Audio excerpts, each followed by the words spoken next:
Graça e paz, meus irmãos. Amém. Hoje nós teremos nosso estudo bíblico, como é de praxe.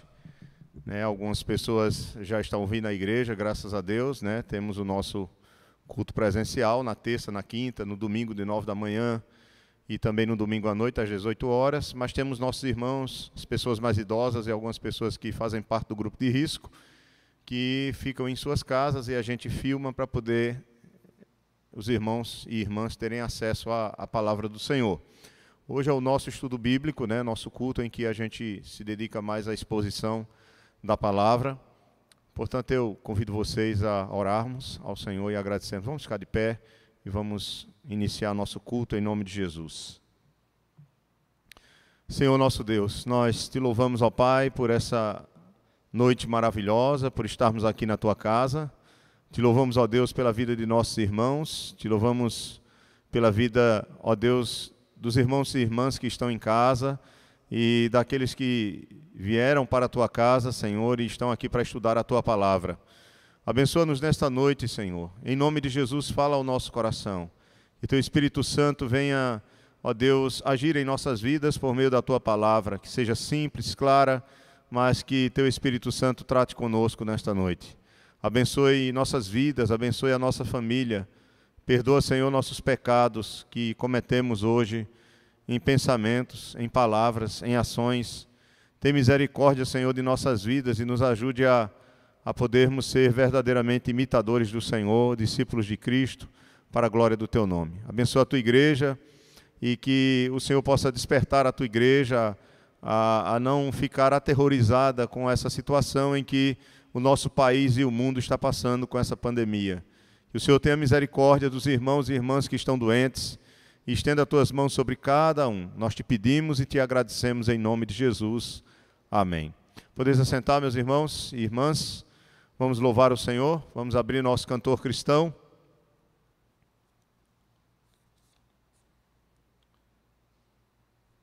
Vamos louvar a Deus com o hino de número 15.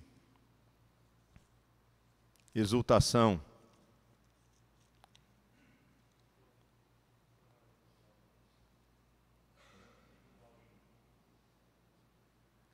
Hino de número 15.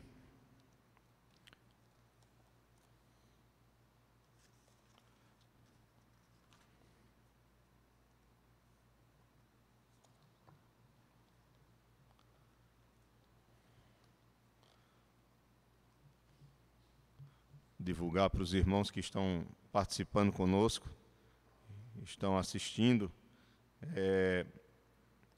para que eles possam acompanhar. Algumas pessoas ainda não aprenderam. Nós temos alguns irmãos, aliás, muitos idosos na igreja que eu preciso enviar para a lista de transmissão, o link para eles poderem acompanhar, porque eles não conseguem se inscrever, não sabem mexer bem com isso, é normal, faz parte. Então, estou enviando aqui o link para que eles possam acompanhar o nosso estudo. Pronto, vamos louvar o Senhor. Vamos agradecer a Deus. A Deus demos glória com grande fervor, seu Filho bendito por nós todos deu, a graça concede ao mais vil pecador, abrindo-lhe a porta de entrada no céu. Exultai, exultai, vinde todos louvar a Jesus Salvador, a Jesus Redentor. A Deus demos glória, porquanto do céu seu Filho bendito por nós todos deu. Ó graça real, foi assim que Jesus, morrendo seu sangue, por nós derramou. Herança nos céus com os santos em luz, comprou-nos Jesus, pois o preço pagou. Exultai, exultai, vinde todos louvar a Jesus Salvador, a Jesus Redentor. A Deus demos glória, porquanto do céu seu Filho bendito por nós todos deu. A crer nos convida tal rasgo de amor nos merecimentos do Filho de Deus. E quem, pois, confia no seu Salvador, vai vê-lo sentado na glória dos céus. Exultai, exultai, vinde todos louvar a Jesus Salvador, a Jesus Redentor. A Deus demos glória, porquanto do céu seu Filho bendito por nós todos deu. Amém. Nós temos uma notícia muito boa para os irmãos. Os irmãos sabem que nós temos algumas pessoas na igreja que estão enfrentando enfermidades. E o nosso irmão Luiz, esposo da irmã Luzia, estava aqui domingo e nós levantamos um clamor por ele, oramos pela sua vida, porque já faz meses, ou já fazia meses, que ele precisava fazer uma cirurgia do coração, uma cirurgia séria, porque ele não aguentava, dava alguns passos e tinha que parar, porque estava com um entupimento muito sério nas artérias. E para a glória de Deus, irmãos, ele fez a cirurgia ontem, e se eu não me engano, hoje ele já iria para a enfermaria. Tudo correu bem, estava muito bem na UTI, tinha se acordado já, estava se recuperando. É claro, é uma cirurgia que requer muitos cuidados, mas para a glória de Deus ele está bem. Oramos também por um senhor que teve um AVC, os irmãos oraram, e ele também, graças a Deus, os exames deram tudo certo, correu tudo bem, não foi aneurisma, parece-me que também não foi um AVC, não causou, se foi, não causou nenhum dano, foi algo muito simples, e ele também já iria receber alta. Então, louvado seja o Senhor por isso. E continue orando, vamos orar pelo filho da irmã Socorro, que está aniversariando hoje, que Deus dê graça, dê saúde, e possa se revelar através da palavra de Cristo na sua vida. Mas vamos louvar com mais um cântico, e depois nós oramos agradecendo pelo aniversário também do filho, da irmã Socorro, que Deus possa abençoá-lo ricamente. Hino de número 60, coroai. Saudai o nome de Jesus, arcanjos vos prostrai, arcanjos vos prostrai. O Filho do glorioso Deus, com glória,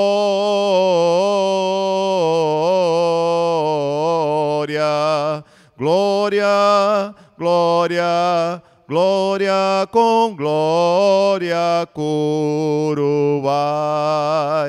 Ó escolhida geração do bom eterno Pai, do bom eterno Pai, o grande autor da salvação, com glória,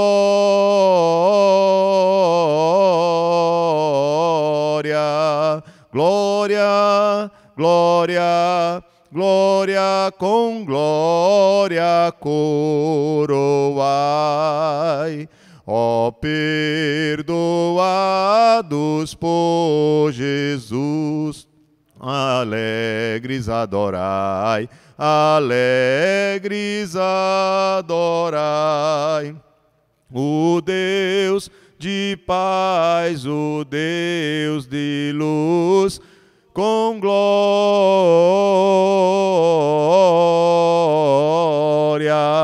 glória, glória, glória, com glória coroai.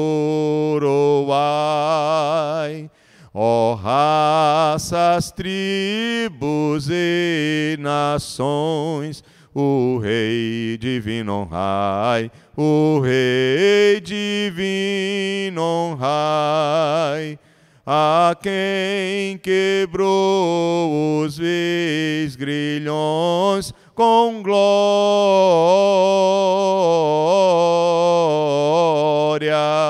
Glória, glória, glória, com glória coroai. Amém. Pai, em nome de Jesus, nós queremos te agradecer pela vida de nosso irmão Luiz, que graças ao Senhor e à tua bondade, à tua misericórdia, a cirurgia que foi feita no coração do teu servo correu tudo bem, e que com isso, Senhor, o teu nome seja ainda mais glorificado, tanto na vida dele, como na sua família, como também no nosso meio, porque somente o Senhor é digno de todo louvor, de toda honra e de toda glória.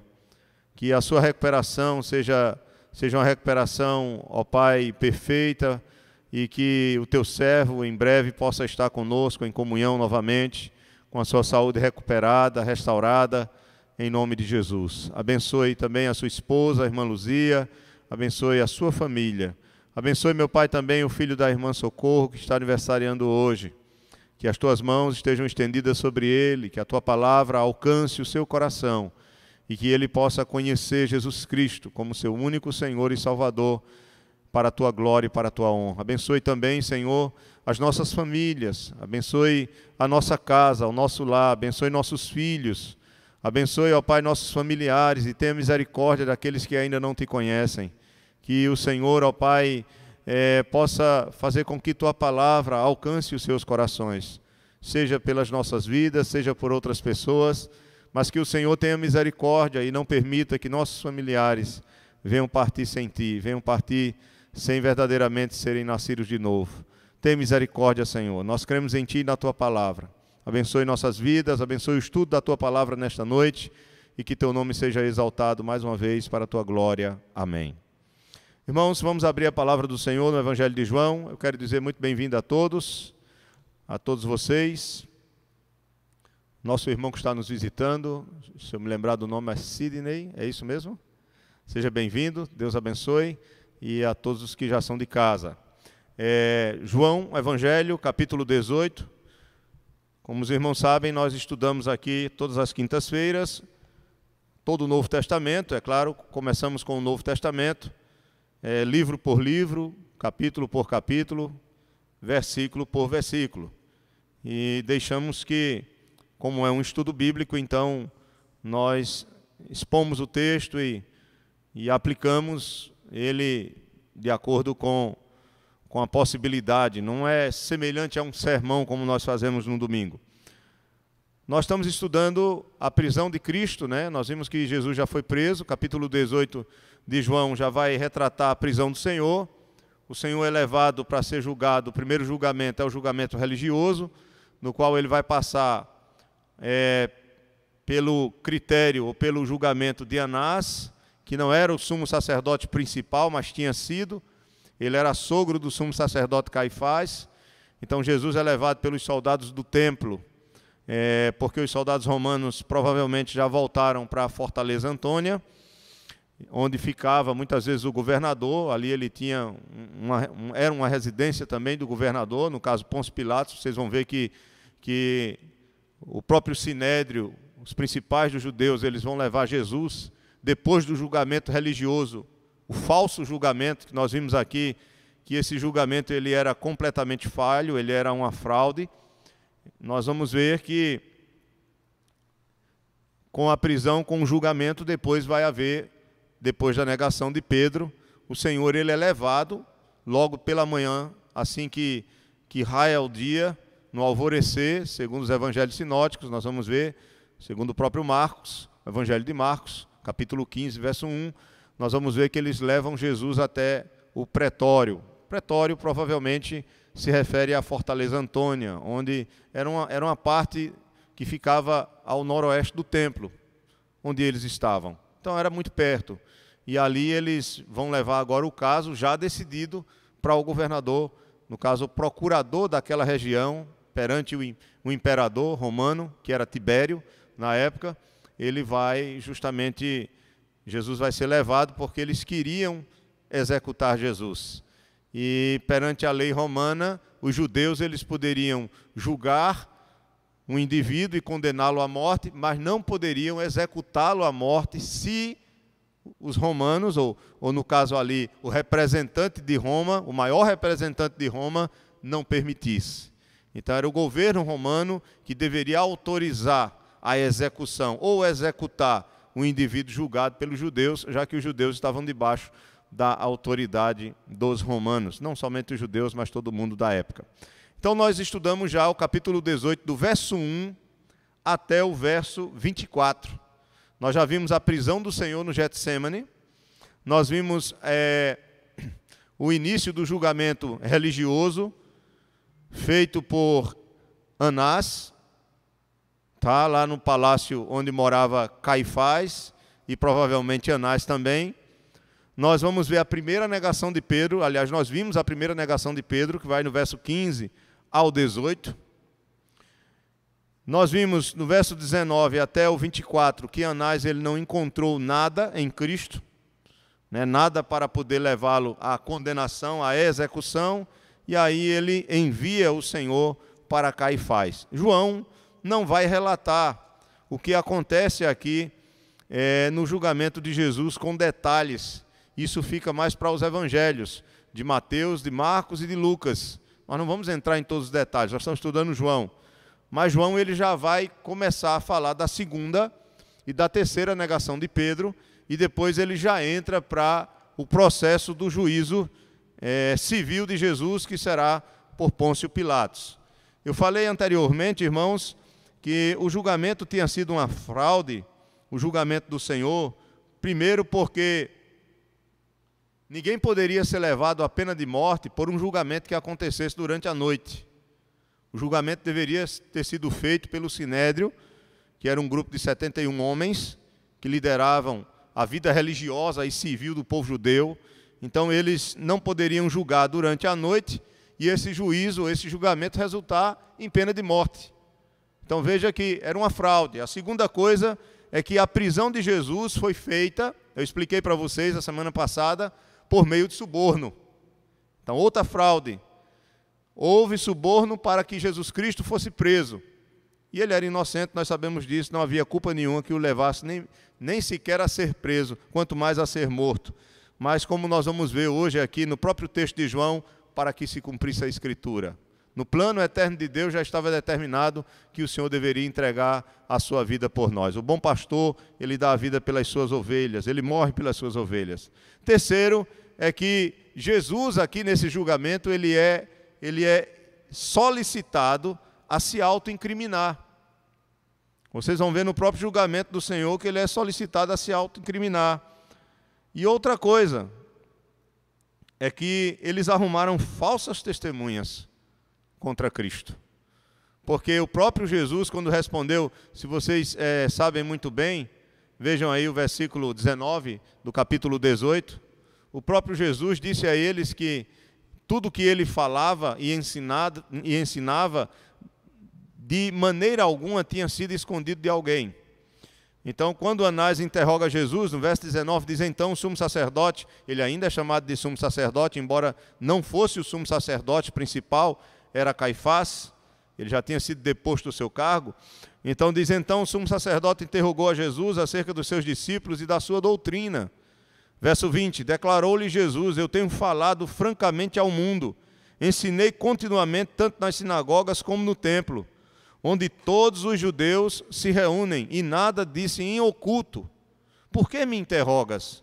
Pergunta aos que ouviram o que lhes falei, bem sabem eles o que eu disse. Então está aí a resposta do Senhor. Sempre ele foi verdadeiro, claro e aberto diante de todos que vieram ouvir-lhe. Então não havia nada oculto, não havia nada escondido. Quando eu digo oculto, em relação à sua doutrina, em relação ao seu ensino, ele sempre deixou bem claro que ele pregava o reino de Deus, ou a chegada do reino de Deus, e que a salvação só seria possível por meio da fé na pessoa dele. Então, isso é muito claro. E aí nós vamos ver que por Anás não ter encontrado nada em Cristo para incriminá-lo, para levá-lo à morte, porque eles queriam fazer isso, eles queriam matar Jesus por inveja. Então no versículo 24, nós terminamos a semana passada com o verso 24, do capítulo 18, eu estou só fazendo aqui uma breve introdução, para quem não veio a semana passada, mas tudo isso está gravado no nosso canal do YouTube. Diz aqui, então Anás o enviou manietado, ou seja, amarrado à presença de Caifás, o sumo sacerdote. Vamos abrir nossas Bíblias em Mateus. Deixe marcado aí, por favor, em João 18, e vá para Mateus, capítulo 26.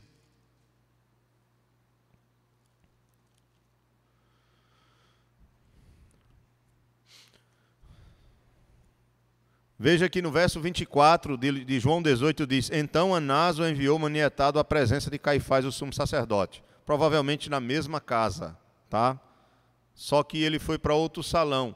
Eu acredito que, segundo os comentaristas, eles estão corretos em afirmarem que enquanto Anás interrogava, por ele ser muito experiente, ser muito respeitado pelas autoridades dos judeus, enquanto ele interrogava Jesus, estava se acumulando, porque foi durante a madrugada, então estava se acumulando o número de pessoas que faziam parte do Sinédrio.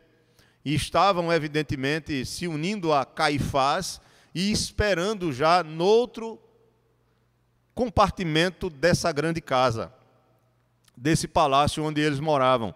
Quando nós vamos para Mateus, João ele não entra em detalhes do interrogatório de Caifás, mas se você vier para Mateus, Caifás e o Sinédrio, você tem em Mateus 26, verso 57. Acharam? Mateus 26, verso 57. Tem aí o título, Jesus perante o Sinédrio. Então, o sumo sacerdote, Caifás e todos aqueles outros homens, 70 homens, não sei se o Sinédrio todo estava presente, não sabemos, foi durante a madrugada, isso aqui já era mais ou menos umas 3 da manhã, tá? Eles vão ficar com o Senhor e manter o Senhor preso até o raiar do dia para poderem ir até Pilatos e conseguirem fazer as coisas o mais rápido possível para que a multidão não soubesse do que estava acontecendo. Porque com certeza eles sabiam que se a multidão que estava ali celebrando a Páscoa e que muitos tinham interesse de ouvir Jesus e de conhecer Jesus, percebesse tudo o que estava acontecendo, poderia não ter acontecido o que aconteceu. Mas nós sabemos que tinha de acontecer. E graças a Deus porque aconteceu. Porque o Senhor, Ele já tinha estabelecido tudo isso para a nossa própria salvação. E o próprio Cristo disse, ninguém tira a minha vida, eu voluntariamente a dou. Ninguém pode tirar de mim. Isso aqui é maravilhoso. Desde o começo, nós vamos ver aqui alguns textos, o Senhor deixou claro o tipo de morte que Ele teria. Porque, se vocês observarem, quando chega lá em Atos capítulo 7, não precisa abrir não, deixa aberto aí em Mateus 26, verso 57. Só lembrando vocês que Estevão, quando deu o testemunho, trazendo todo o Antigo Testamento e mostrando que toda a palavra de Deus conduz a Cristo, e ele dá esse testemunho diante dos judeus, dos líderes judeus, o que é que acontece com ele? Ele é acusado de blasfêmia, porque ele considera Cristo o Filho de Deus, né, e o próprio Deus encarnado, e ele é acusado de blasfêmia e ele é o quê? Apedrejado. Então ele não é levado para um julgamento civil, não é pedida a autorização do procurador que estava ali em Jerusalém, romano, para executar Estevão. Ele de imediato foi apedrejado conforme a lei. Então eles passaram por cima.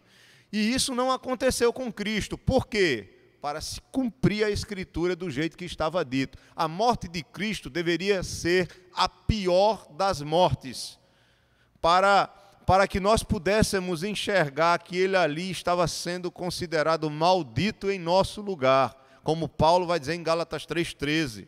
Porque todo aquele que é pendurado no madeiro, conforme Deuteronômio nós vamos ver, ele é considerado o quê? Maldito.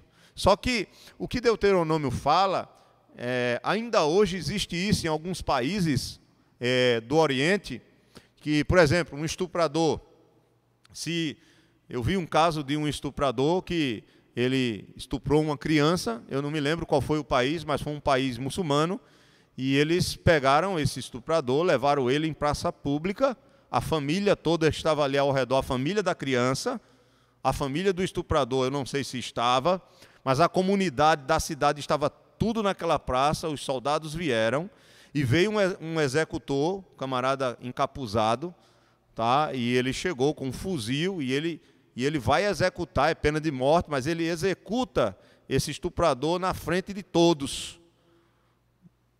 A pena dele. E depois o que eles fizeram? Eles vieram com um guindaste e penduraram o corpo desse camarada para ele ficar lá pendurado para todo mundo ver. Eu estou citando esse exemplo para vocês terem mais ou menos a ideia do que acontecia no Antigo Testamento.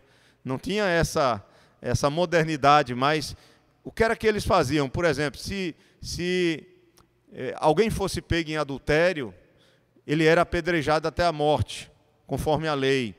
E depois que a pessoa morria, então dependendo do crime, dependendo do caso, pegava essa pessoa morta e pendurava o corpo dela num pedaço de madeira. Isso é uma maneira muito humilhante de se tratar aquele que foi morto.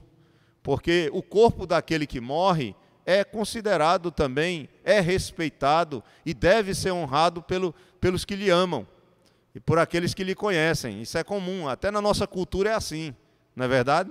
Nós não tratamos com maior honra as pessoas que nós amamos quando morrem, nós não temos o maior desejo de tratar com maior cuidado, mesmo sabendo que a pessoa já partiu, mas nós temos esse zelo. Assim como foi com Jesus, quando Jesus faleceu, vocês viram o cuidado, vocês viram que as mulheres, no domingo, foram lá para cuidar do Senhor, e ele já tinha ressuscitado. Houve todo um cuidado quando ele foi colocado no túmulo. Então, era comum isso, mas o Senhor Jesus, ele morre como um amaldiçoado, como aquele que é pendurado no madeiro, que era a pior das mortes que alguém poderia ter nessa época. Era a morte de crucificação, era a morte na cruz. Era a morte para os piores dos piores. E o nosso Senhor, sendo santo, ele recebe justamente essa morte. Mas vamos lá para Mateus, para eu não me alongar mais, verso 57. Então Jesus é levado a Caifás, e aí o que acontece? Veja, verso 57 de Mateus 26, diz assim: e os que prenderam Jesus o levaram à casa de Caifás. Mas lembrem-se, João diz que ele foi primeiro interrogado por quem? Por Anás, que era sogro de Caifás, o sumo sacerdote, onde se haviam reunido os escribas e os anciãos, o sinédrio. Mas Pedro seguia de longe até ao pátio do sumo sacerdote, e tendo entrado, assentou-se entre os serventuários para ver o fim. Ora, os principais sacerdotes e todo o sinédrio procuravam algum testemunho falso contra Jesus, a fim de o condenarem à morte. Então já estavam decididos. Verso 60. E não acharam, apesar de se terem apresentado muitas testemunhas falsas, mas afinal compareceram duas, afirmando: este disse, posso destruir o santuário de Deus e reedificá-lo em 3 dias.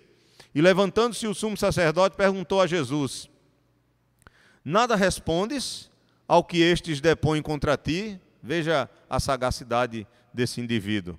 Jesus, porém, guardou silêncio. E o sumo sacerdote lhe disse: eu te conjuro pelo Deus vivo, que nos digas se tu és o Cristo, o Filho de Deus. Respondeu-lhe Jesus: tu o disseste. Entretanto, eu vos declaro que desde agora vereis o Filho do Homem assentado à direita do Todo-Poderoso e vindo sobre as nuvens do céu. Então o sumo sacerdote rasgou as suas vestes, dizendo: blasfemou! Que necessidade mais temos de testemunhas? Eis que ouvistes agora a blasfêmia.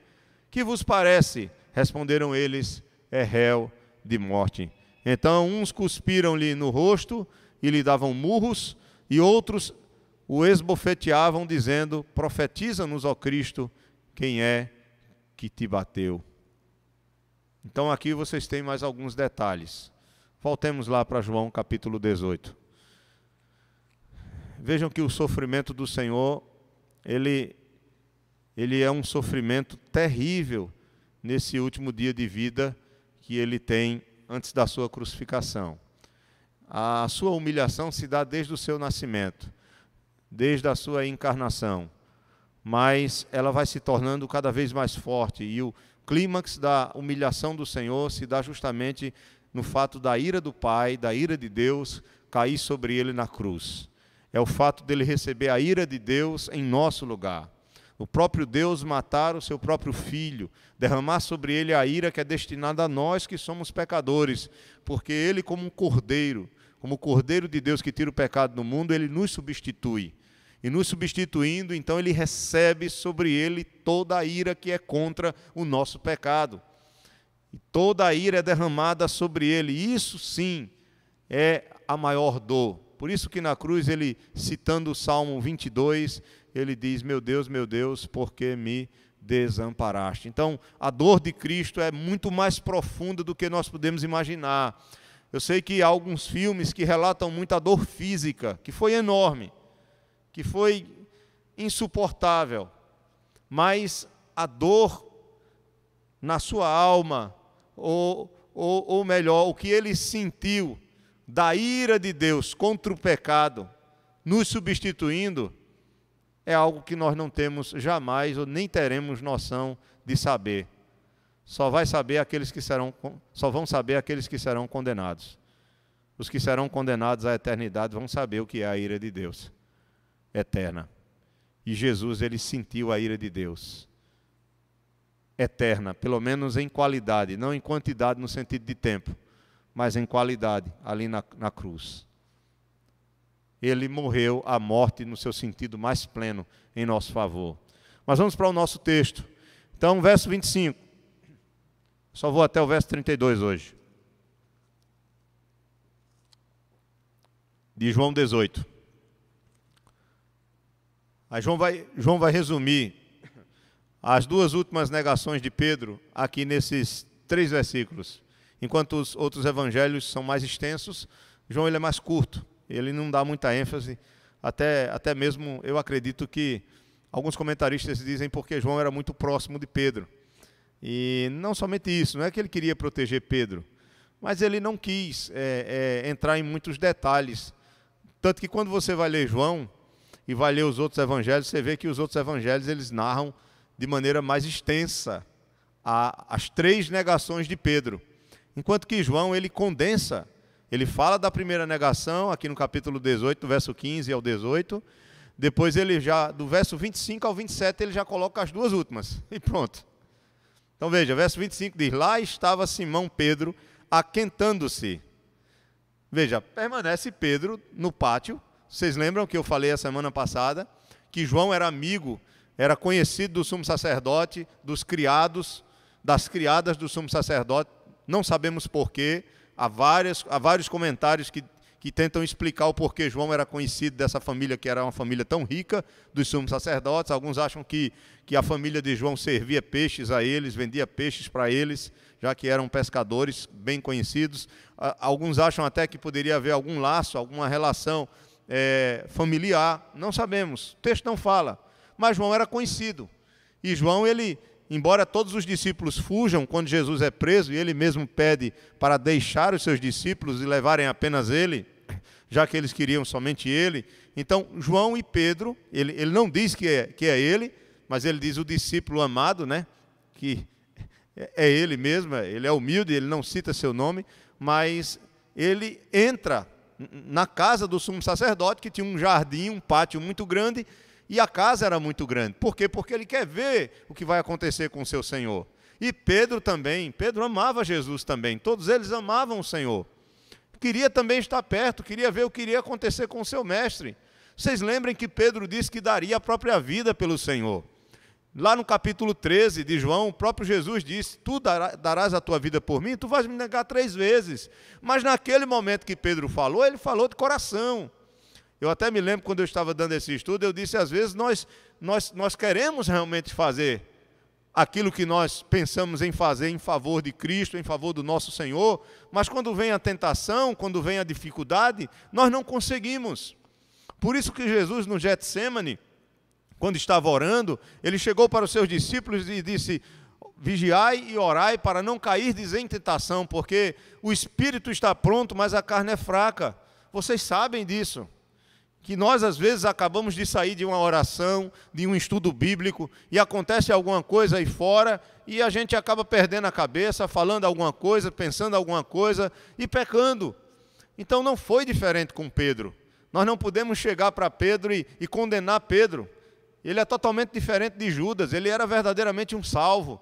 Vejam que quando Jesus foi preso, o que foi que aconteceu? Pedro puxou a espada e cortou a orelha de um dos soldados. Ele estava disposto mesmo a defender o Senhor. E o Senhor disse que não, que ele guardasse a espada. Tinha que acontecer.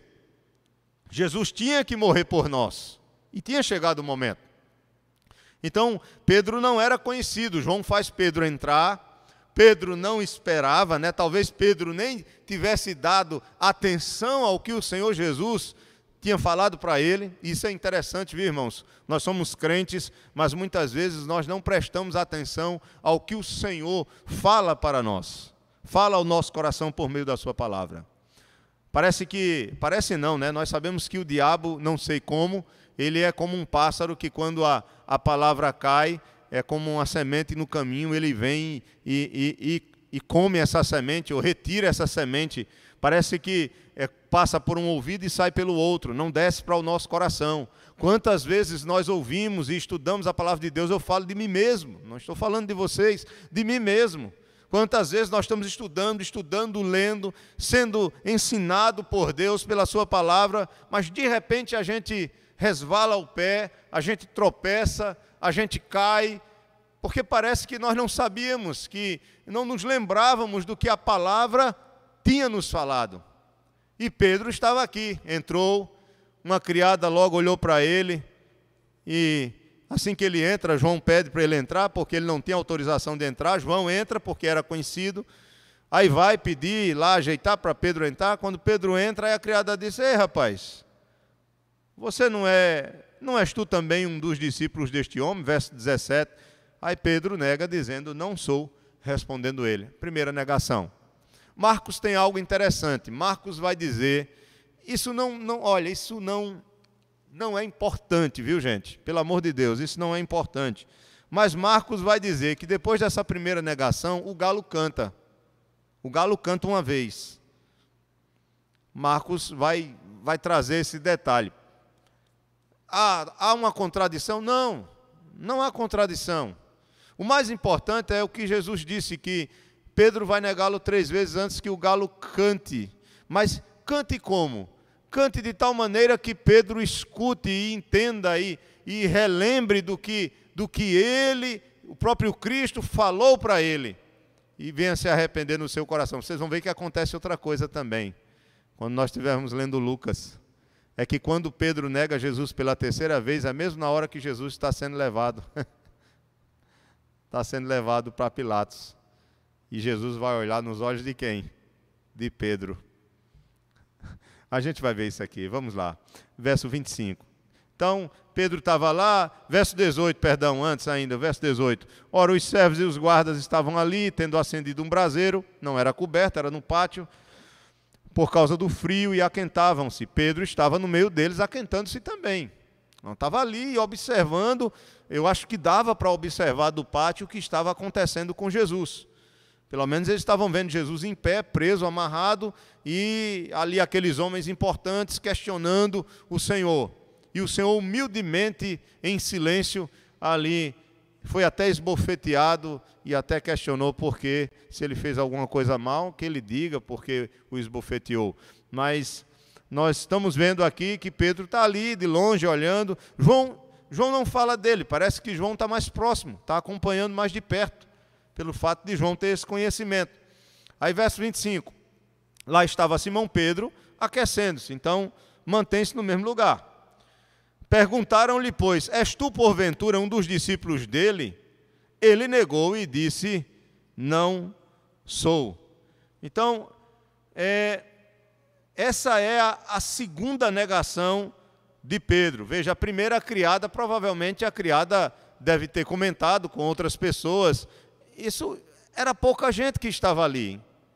Então era fácil para para esse comentário, será que é realmente um discípulo dele, aquele ali? Será que não foi aquele que... E outra coisa, ele foi bem visado, Pedro, porque ele cortou a orelha de Malco. Vocês lembram disso? E Malco era um dos soldados do templo. E estava ali naquela reunião. E tinha um parente dele ali, que também tinha ido prender a Jesus, que desconfia de Pedro, porque a imagem de Pedro, embora estivesse escuro lá no jardim, tinha ficado na mente de alguns e eles estavam ali meio desconfiados. Então vejam, quando João retorna essa história, Pedro está aqui no pátio de novo, de pé, se aquecendo como antes, né? E aí, com essa história se espalhando, todos já estavam desconfiados com ele, né? E aí diz aqui o texto, né?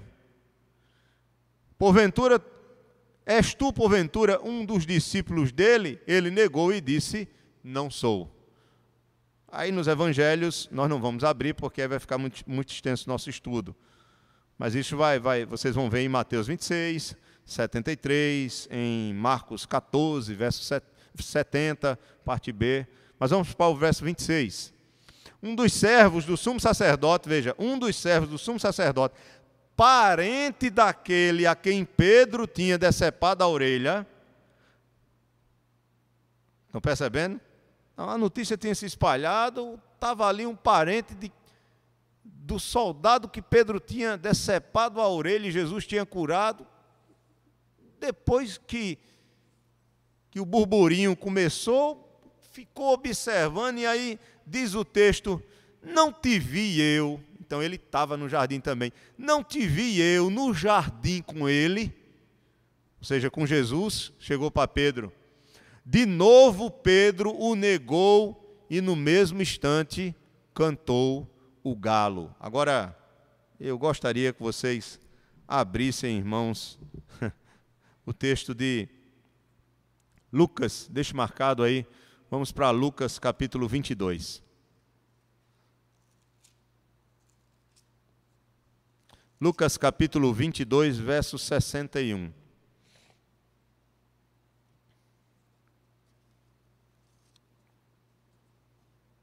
Lucas 22, verso 61.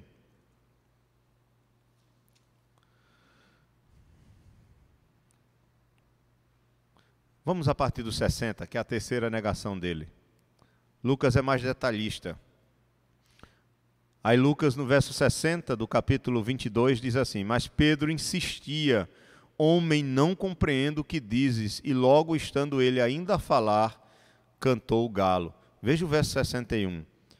Então, voltando-se o Senhor, fixou os olhos em Pedro. E Pedro se lembrou da palavra do Senhor, como lhe dissera, hoje 3 vezes me negarás antes de cantar o galo. Então Pedro, saindo dali, chorou amargamente. Uma pergunta, irmãos, como deve ter sido esse olhar de Jesus para Pedro? Porque Lucas ele é muito específico quando ele diz que Jesus olhou fixamente, ou ele fixou o olhar em Pedro. Provavelmente ele olhou nos olhos de Pedro, então eles não estavam tão distantes, dava para se ver um ao outro. É difícil saber como foi isso, mas alguns acham que no olhar de Jesus havia dor, mas também havia amor por aquele discípulo.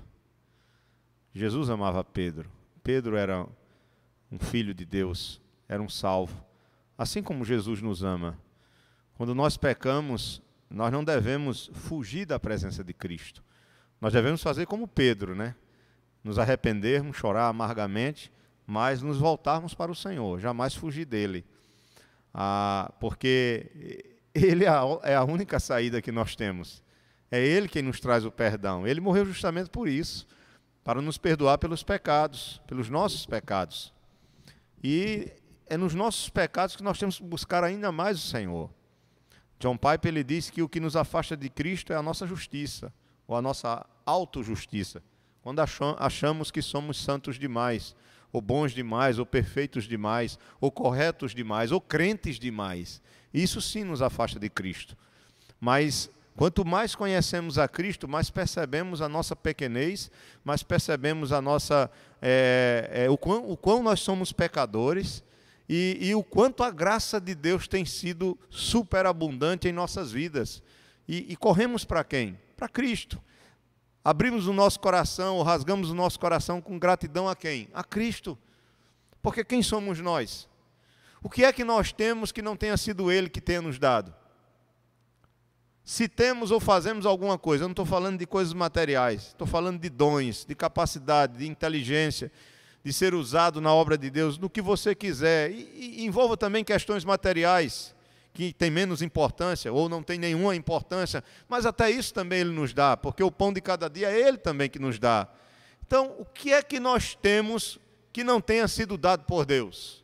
A nossa própria vida é Ele quem nos dá, o ar que nós respiramos, a família, a casa, a moradia, a saúde, o respirar, o se alimentar, então o caminhar, o poder viver, porque na hora que a salvação, o que é que nós temos que nós podemos dizer que realmente fomos nós que conquistamos com as nossas mãos? Por isso que não há espaço, irmãos, para nós nos orgulharmos. Nós temos que nos humilharmos cada vez mais, a cada dia, por causa do amor de Deus que é revelado em Jesus Cristo pelas nossas vidas. Por mais que você tenha que fazer a sua parte, eu tenho que fazer a minha, eu tenho que me esforçar, eu tenho que tentar fazer o melhor para Deus, eu tenho que me alegrar no Senhor, eu tenho que buscá-lo, mas tudo é Ele quem realiza essas coisas. Isso não é determinismo, não estou dizendo isso, se tudo é Ele, então eu não faço nada, eu vou ficar parado, não. Pelo contrário, Ele age para que eu possa agir. Ele age em nós para que eu possa fazer. Então é a graça dEle, é a ação dEle que me conduz a agir mais e mais para a sua glória. Então Pedro nega o Senhor e quando ele nega o Senhor pela terceira vez, volte lá para João capítulo 18, vocês sabem o que aconteceu, né? Jesus fixou os olhos em Pedro e Pedro foi chorar amargamente. João fala sobre isso? Não. Por que João não fala sobre isso? Não sei. Mas eu acho que João não quis dar tanta ênfase no pecado de Pedro. Ele quis focar mais no sofrimento de quem? De Cristo e na maldade daqueles homens que estavam entregando Jesus a Pilatos. Aqueles homens são tão maus que nós vamos ver que o próprio Jesus vai dizer que eles são piores do que Pilatos. Se você ver aí no capítulo 19 de João, versículo 11, desculpa eu estar fazendo vocês indo para lá e para cá, mas é para poder a gente pegar um contexto maior. No capítulo 19, verso 11, respondeu Jesus: nenhuma autoridade teria sobre mim, ele está conversando com Pilatos, nenhuma autoridade teria sobre mim se de cima não te fosse dada. Por isso, quem me entregou a ti, maior pecado tem. Então Jesus está falando do sinédrio, dos fariseus, dos líderes religiosos que tinham entregado, eles são piores, eles têm maior pecado, porque desde o começo eles querem me matar. Pilatos estava ali, é claro, tinha seus pecados também, vai cometer pecados, vai ser conivente, mas o pecado de Pilatos, comparado ao dos líderes que provocam todo aquele julgamento para matar Jesus, os pecados de Pilatos ainda são menores, segundo o próprio Jesus aqui está falando. Então vamos lá para o verso 28. O verso 28 diz assim: depois levaram Jesus da casa de Caifás para o pretório. Estão acompanhando aí? João 18, versículo 28.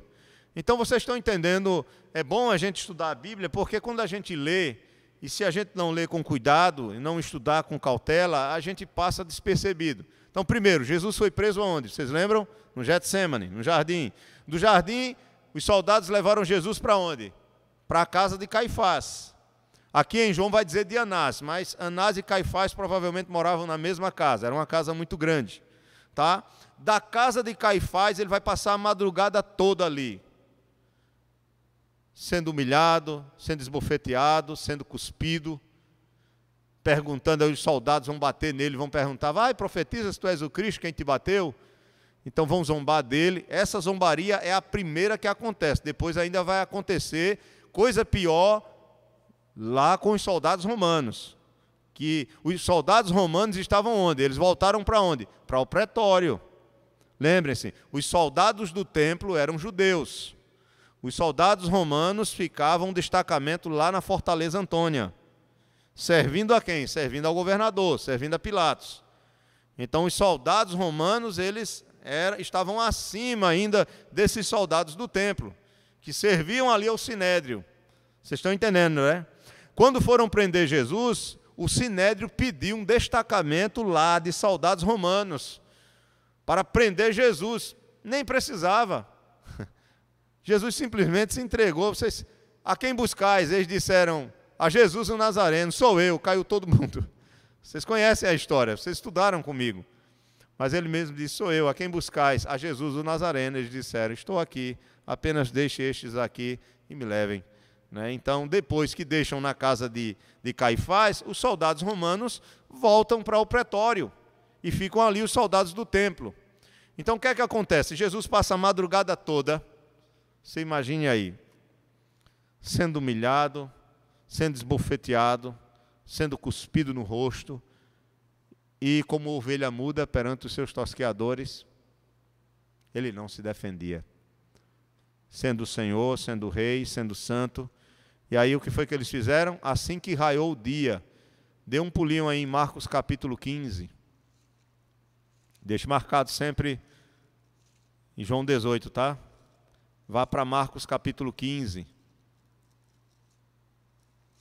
Porque ele foi julgado pela madrugada e logo cedo levaram para Pilatos. A vida naquela época é um pouco diferente da de hoje, assim, não tão diferente, mas naquela época era muito comum todo homem, todo trabalhador se acordar ao clarear o dia e já se levantar.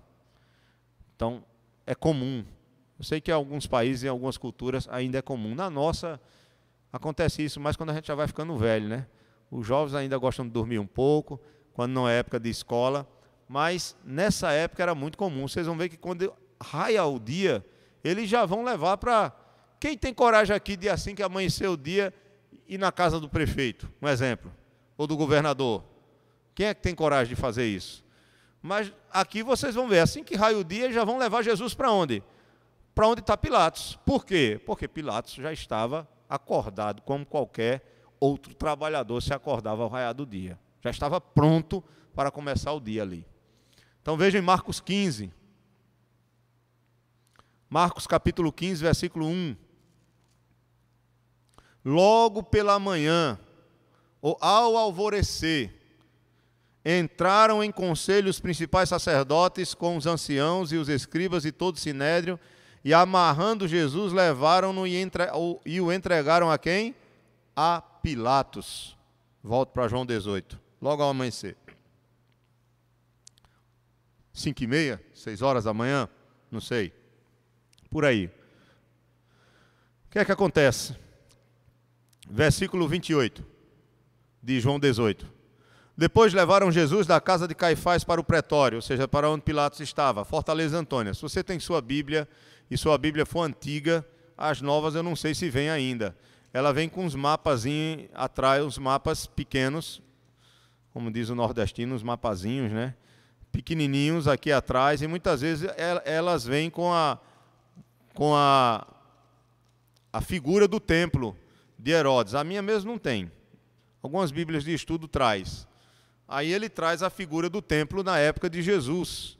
E lá em cima vocês vão ver que há uma fortaleza, tipo um grande palácio com o nome Fortaleza Antônia. É para esse lugar que eles vão levar Jesus. Porque era ali que Pilatos estava. Só que eles não vão entrar na fortaleza, porque eles têm medo de se contaminar. É a hipocrisia, né? Eles têm medo de se contaminarem cerimonialmente, mas são completamente corruptos e contaminados no coração, porque estavam matando o homem. Veja aí, diz que, verso 28, era cedo de manhã.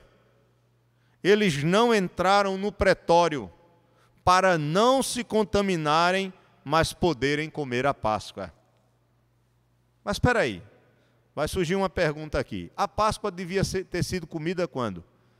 Se eu considero a Páscoa aqui o cordeiro que era comido no 14º dia do primeiro mês, então a Páscoa foi comida na quinta-feira, quando Jesus se reuniu com os seus discípulos para comer a Páscoa. Alguns acham que Jesus comeu a Páscoa antecipadamente. Não tem base bíblica para isso. Provavelmente Jesus comeu a Páscoa no dia certo, no dia 14 de Nisan, onde o cordeiro era sacrificado e se comia a Páscoa. Jesus come a Páscoa com seus discípulos, celebra a ceia e no 15º dia de Nisan, que é o primeiro dia dos pães asmos, estão lembrados? A Páscoa durava 7 dias, viu? Não só era um dia. Comia-se a Páscoa, mas eram 7 dias de festa. Então, no dia 15, que é o primeiro dia dos pães asmos, Jesus é sacrificado como Cordeiro de Deus. Aí, aqui há um problema. Por que eles não comeram a Páscoa? O que é que significa aqui? Eles não queriam se contaminar, por que não comeram a Páscoa? Alguns vão dizer, não, porque eles estavam tramando a morte de Jesus e não tiveram tempo de, no dia anterior, comerem o cordeiro. Isso é uma defesa de uma tese de um autor lá americano. Eu gosto mais do comentário que diz que eles comeram a Páscoa no dia anterior, normalmente, mas quando diz aqui que eles não queriam contaminar para poderem comer a Páscoa, se refere à continuidade da festa. Porque depois que se comia o cordeiro, no 14º dia, no dia que Jesus comeu com seus discípulos, no outro dia tinha uma refeição que também é chamada de refeição sacrificial. Eu não vou dizer qual é o nome dela, é um nome hebraico, mas não importa para vocês, que era desfrutada na sexta-feira.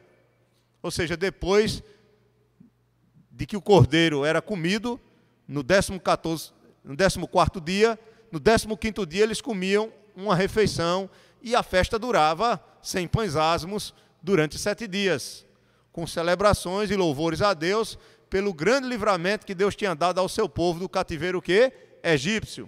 Era a primeira festa religiosa dos judeus, que lembrava-os da servidão que eles tinham sofrido nas mãos dos egípcios, mas Deus, com mão poderosa, através de Moisés, livrou o seu povo daquela escravidão pela 10ª praga, que foi a morte dos primogênitos, e instituiu naquela praga que o cordeiro fosse sacrificado, fosse comido e o sangue do cordeiro fosse colocado onde? Nas portas das casas. E o anjo destruidor, quando visse o sangue nas portas, não mataria o primogênito daquela casa, mas passaria até a casa que não tivesse o sangue. Por isso que a palavra Páscoa, embora haja uma discussão sobre isso, provavelmente pode significar passar por cima, pode trazer essa ideia. Mas isso não tem tanta importância. Eles não entraram, então eles chegaram na Fortaleza Antônia, carregando Jesus, eles quem? O Sinédrio, os soldados do templo, e levaram Jesus amarrado e entregaram aos soldados romanos. Por quê? Porque eles não queriam entrar, e pediram, solicitaram uma audiência com o governador, isso logo cedinho de manhã. Como eles não querem entrar para se contaminar por causa da Páscoa, eram hipócritas, como o próprio Jesus disse, né? Lá no próprio capítulo 7, eu acho que é isso mesmo que Jesus vai dizer aqui, quando ele se refere a eles como túmulos que eram podres por dentro, né? Está justamente, é Lucas, deixa eu ver aqui qual é o texto, só para eu não me enganar.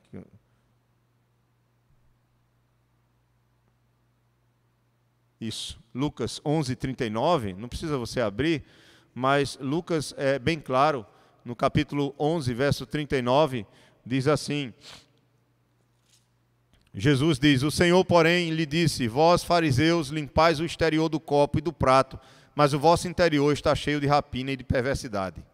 Então, aqueles homens estavam preocupados com a contaminação moral, para não deixarem de continuar participando da festa da Páscoa. O comer a Páscoa seria participar da festa da Páscoa, provavelmente. É uma das teorias, mas eu não estou dizendo que eu tenho toda a certeza sobre isso.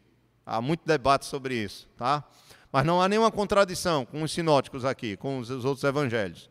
E aí o que acontece? Eles entregam Jesus aos soldados e Pilatos vem. Pilatos vem de onde ele estava, de dentro da fortaleza, e fica num alpendre. Eles estão ali embaixo, né? Tem um muro, tem um portão de entrada, e Pilatos vem numa parte alta. Aqui diz o texto, olha, observe no verso 29. Então Pilatos saiu para lhes falar e lhe disse: que acusação trazeis contra este homem? Estava ali. Eles tinham julgado Jesus, mas não podiam executar a sentença.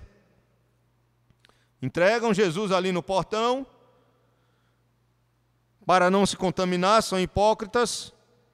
E agora Pilatos, que era o responsável por essa província, né, imperial, e respondia diretamente ao imperador, vem ouvir quais são as acusações, já que ele é a autoridade maior. Então ele poderia sim prender Jesus, poderia soltar Jesus, poderia também executar Jesus. Havia essas três opções. Ele poderia ser simplesmente preso, ele poderia ser simplesmente ouvido e com as acusações Pilatos dizer: opa, não tem nada aí não, liberta o homem, solta ele. Ou terceiro dizer: realmente ele é culpado, ele merece a morte e ele vai morrer.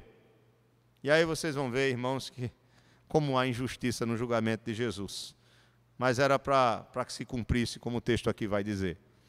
Veja que Pilatos, ele aparece, e a partir dos evangelhos, se você for questionar sobre a pessoa de Pilatos, quem era Pilatos, você vai ver, pelo menos aqui em João, se você passar aí uma folha e ver no capítulo 19, versículo 10, você vai ver que Pilatos era muito orgulhoso.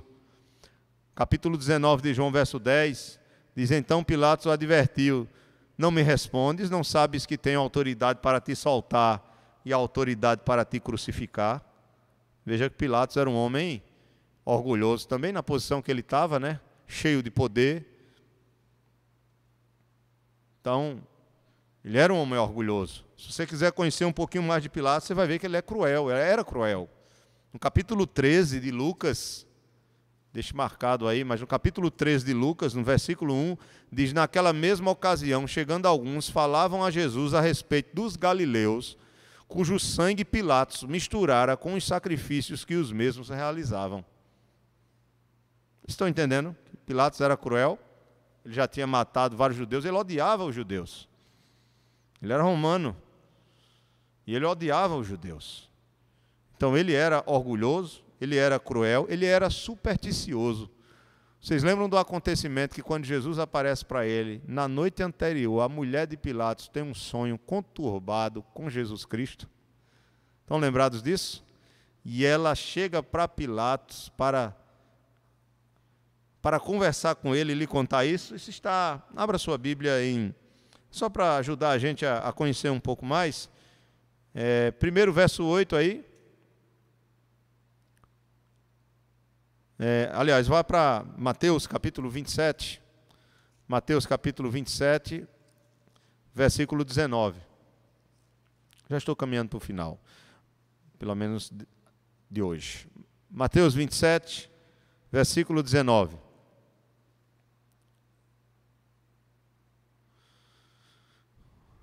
E estando ele no tribunal, sua mulher mandou dizer-lhe: não te envolvas com esse justo, porque hoje em sonho muito sofri por seu respeito. Veja as palavras da mulher de Pilatos.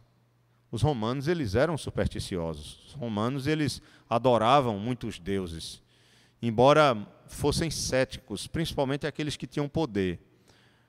Mas aqui, a mulher de Pilatos, ela é muito clara. Ela teve uma noite conturbada, e ficou muito claro para ela que Jesus Cristo era um homem justo.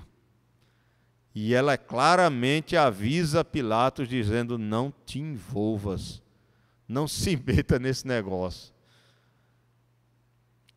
A tradição, irmãos, contam que Pilatos ele foi forçado a se suicidar. Não sei se isso é verdade. Quem conta isso é um historiador, um dos mais considerados da história da igreja, chamado Eusébio. Tá? É um dos pais da igreja. Ele conta que Pilatos foi forçado a se suicidar. Ele é deposto do cargo. Na verdade, o imperador aqui morre, né, Tibério. E aí Tibério morrendo, depois Pilatos, havia questão política, né? Então os novos imperadores que entravam colocavam aquelas pessoas que eles queriam, onde eles queriam, para tomar conta de todas as províncias romanas. E contam, não se sabe, mas o Eusébio, que é um historiador da igreja, dos mais respeitados, antigos, ele não é Joséfo, que é historiador dos judeus, mas Eusébio, que é historiador da igreja cristão, ele diz que Pilatos foi forçado a se matar. Ou seja, foi forçado. Né? Você vai ter que tirar a sua própria vida. Né? Cause sua própria morte. Senão a gente vai e ele mata. Então, infelizmente, não se envolva com esse justo. Volte lá para o capítulo 18 de João. Estou dando muitas informações para vocês, está complicando a mente de vocês? Não, né? Então já sabemos que Pilatos ele era orgulhoso, ele era cruel, ele era supersticioso, mas também ele era interesseiro. E ele queria agradar, ele tinha medo que aqueles líderes judaicos ali, aqueles líderes dos judeus, criassem problema para ele diante do imperador. E ele perdesse seu prestígio, perdesse seu cargo. Então ele era interesseiro. Então mesmo sabendo que Jesus não tinha culpa, sabendo que aqueles homens estavam fazendo isso por inveja, porque eram maus, e que Jesus não era culpado de morte, muito menos de prisão, ele mesmo vai dizer aqui, eu não vejo nada nesse homem. Liberta esse homem não tem nada, eu não tenho nada, esse homem não merece nada. Mas, verdadeiramente, ele não merecia nada, mas ele tinha que sofrer em nosso favor, para que se cumprisse. Então,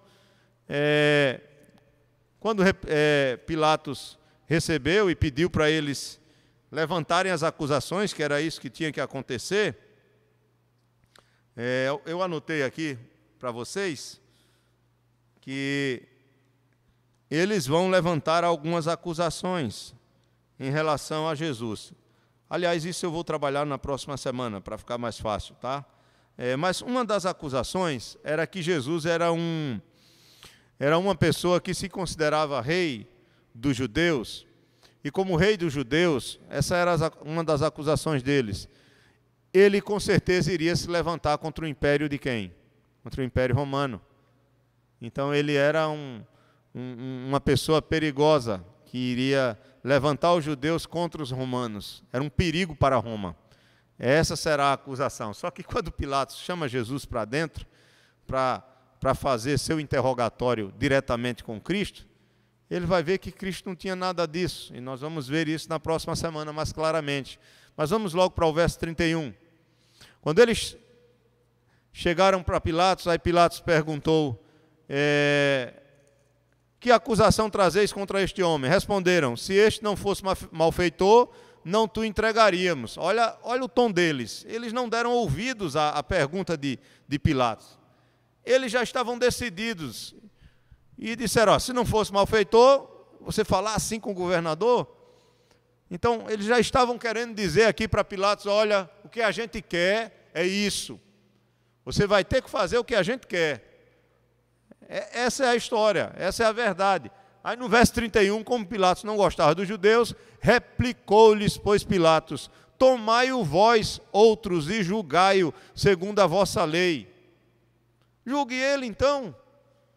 Pilatos, muito esperto, disse, é isso vocês, eu já sei o que é que vocês querem, então julguem ele como vossa lei. Aí eles responderam, a nós não nos é lícito o quê? Matar ninguém. Então o que era que eles queriam? Matar Jesus. Só que eles não tinham essa autoridade. Por isso Pilatos disse, julgue conforme vossa lei. Eles disseram, sim, a gente já julgou, e a gente quer matar. Só que a gente não pode, precisa da tua autorização. Ou que Roma faça isso. E aí vem o verso 32. Verso 32. Para que se cumprisse a palavra de quem? De Jesus. Significando o modo por que havia de morrer. Abra sua Bíblia para a gente encerrar. em João, capítulo 3, verso 14. João, capítulo 3, verso 14. Vamos lá.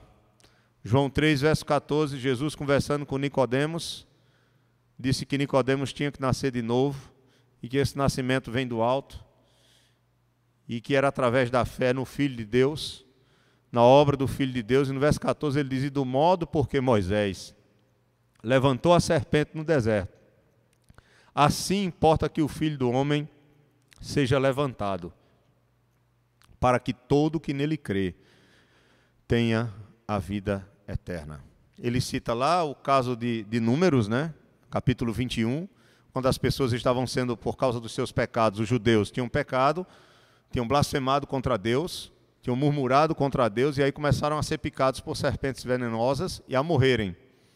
E aí eles clamam por salvação, e Moisés ora ao Senhor, e o Senhor diz: faz uma serpente de bronze, e diz a cada um que for picado por uma serpente, que olhar para uma serpente abrasadora, venenosa, cada um que for picado e estiver morrendo, olhar para a serpente de bronze, ele vai ficar curado. Veja, não havia nada na serpente de bronze. Não havia nenhum ato idólatra ali, não. O que está acontecendo lá em Números é que Deus está dizendo o seguinte: que aquele que crê na providência que ele levanta para salvar aquele que está morrendo, aquele que crê no que Deus está estabelecendo, será salvo. Então, aquela serpente já era um tipo do que aconteceria com Cristo. Já apontava para Cristo. Cristo é esse que vai ser levantado. Não é uma serpente de bronze, mas o próprio Filho de Deus, para que todo que olhar para Ele com fé, crê na obra dEle, no seu sacrifício, em substituição aos seus pecados, porque quem é que merece morrer? Quem foi picado pela serpente? Quem foi tentado e caiu? Nós. Quem na verdade é a serpente? Satanás. Eva, Adão caíram. Nós caímos com os nossos pais, somos pecadores e estamos o quê? A caminho do quê? Da morte, da condenação.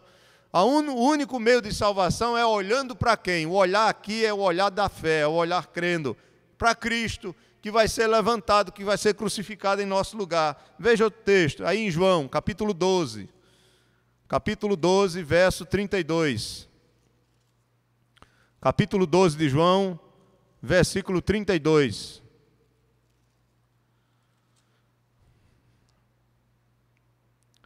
E eu, quando for levantado da terra, atrairei todos a mim mesmo. E para encerrar, veja Mateus 20, 19. Mateus 20, 19. Jesus está falando da sua própria morte para os seus discípulos. Vamos ler a partir do verso 17. O tema aí tem: Jesus ainda outra vez prediz sua morte e a ressurreição. Verso 17 de Mateus 20 diz: estando Jesus para subir a Jerusalém, chamou à parte os 12 e em caminho lhes disse: eis que subindo para Jerusalém é o Filho do Homem, eis que subimos para Jerusalém, e o Filho do Homem será entregue aos principais sacerdotes e aos escribas. Eles o condenarão à morte e o entregarão aos gentios, que são os romanos, para ser escarnecido, açoitado e o que, irmãos? Crucificado. Mas ao terceiro dia ressurgirá. Aleluia. Ressurgirá. Louvado seja Deus. Para que se cumpra o quê? A Escritura. A morte de Cristo tinha que ser por crucificação. Então estamos caminhando com o seu julgamento, agora o julgamento civil, mas eu quero deixar uma pergunta para a nossa reflexão, para que nós possamos ficar pensando nisso. Vocês estão vendo o que o Senhor passou por nós, né? Por que nós não podemos também sofrer por Ele? Porque como cristãos, hoje, muitos querem ter uma vida tão fácil como discípulos de Cristo. Irmãos, ser discípulo de Cristo é realmente pagar o preço ou o custo do sofrimento. Isso não quer dizer que você vai sofrer toda a sua vida, Mas com certeza, a partir do momento que você se envolve com Ele, Ele mesmo disse, assim como o mundo me odiou, também odiará vocês. Você vai deixar de ter um grande aliado, que era Satanás, e vai passar a ser o teu grande inimigo. Às vezes a nossa própria casa, Jesus diz, aquele que não aborrecer pai, mãe, mulher, filhos, irmãos e irmãs, sua própria família, sua própria vida, não pode ser meu discípulo. Às vezes o problema já começa na nossa própria casa. Jesus está falando do custo do amor, que ele tem que ser amado. Não que nós não devamos amar a nossa família, mas nós devemos amar a Cristo mais do que a nossa família. Amar a nossa família com o amor que eles devem ser amados, mas Jesus deve ser ainda mais amado do que eles. Então ele fala sobre tudo isso em Lucas 14, nós trabalhamos isso domingo. Eu não quero voltar ao assunto, mas só lembrar vocês que o Senhor está apenas no começo do que Ele passou por nós. Nós precisamos refletir sobre nossa vida, se realmente estamos sendo gratos a Ele pelo que Ele fez por nós e se realmente estamos nos dedicando ao Senhor como Ele realmente merece. E toda a honra e toda a glória seja para o nosso Senhor e Salvador Jesus Cristo. Amém? Vamos louvar o Senhor. Vamos encerrar nosso culto louvando a Deus com o hino do cantor cristão, oração para a noite, a primeira e a última estrofe, é o 556, 556. Se alguém quiser contribuir com a obra do Senhor, nós, no final, vamos colocar o gasofilácio aqui, e aí os irmãos poderão contribuir, aí você fica à vontade. O diácono Ramiro vai pegar a chave aqui e vai poder trazer, fique à vontade. Tá? Depois que encerrar, aí você pode já estar abençoado, em nome de Jesus. Oração para a noite, 556, primeira e última estrofe. Finda-se este dia que meu Pai me deu, sombras vespertinas cobrem já o céu. Ó Jesus bendito, se comigo estás, eu não temo a noite, vou dormir em paz. A última estrofe. Pelos pais e amigos, pela santa lei, pelo amor divino, graças te darei. Ó Jesus, aceita minha petição e seguro durmo sem perturbação. Ó Senhor, muito obrigado, Pai, pela Tua palavra, muito obrigado pelas nossas vidas. Tem misericórdia de nós e nos ajuda a nos satisfazermos no Senhor, a encontrarmos a alegria no Senhor, a nos alegrarmos em Ti, Senhor, a crescermos em Ti. Que a compreensão de João Batista também esteja em nós, que o Senhor é que tem que crescer cada vez mais e nós sermos menores. Nós não somos nada, Senhor. Que toda a honra e toda a glória seja a Ti, Senhor. Nós Te louvamos, leva-nos em paz, livra-nos do mal, consagramos a Ti nossas ofertas, nossos dízimos, e Te agradecemos pela vida da nossa igreja, dos que estão aqui, dos que estão em casa, que a Tua bênção alcance a vida de cada um em Cristo Jesus.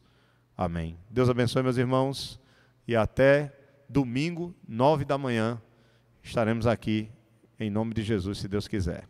Deus abençoe. Estudando Efésios.